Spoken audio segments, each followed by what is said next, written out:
The Winslow house had the idea of shelter that I have continued ever since. One of the greatest things of greatest importance in the building was the sense of shelter. The Winslow house had that. And the Winslow house still clung a little to the Sullivanian type of ornamentation on the frieze. But still it was going away at that time.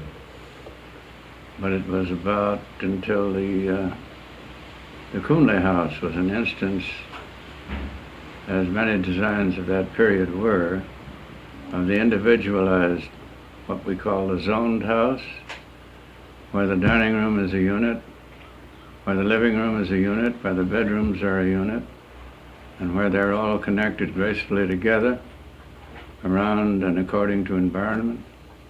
And the Roby house, that was 1909.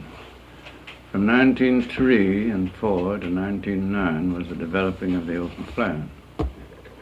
The space values of the building preserved, enlarged, expanded, presented.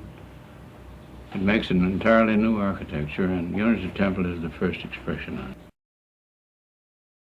That is my contribution to modern architecture.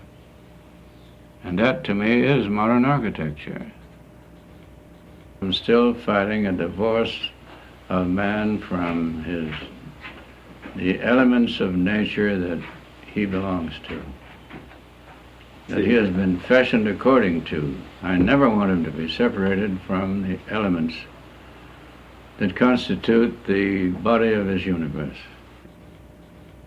The Guggenheim is going up to the second floor level above the street and is proving to be of great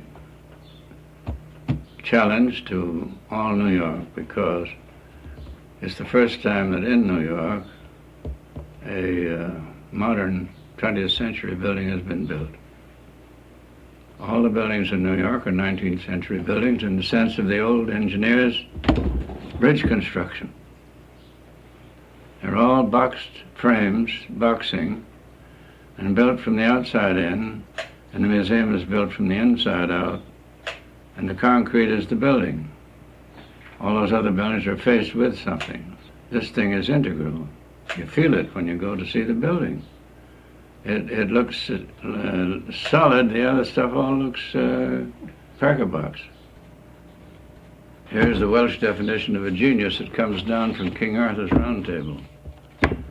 I read it in the Maginogenes, in which the wisdom of the Welsh comes down. A genius is a man who has an eye to see nature.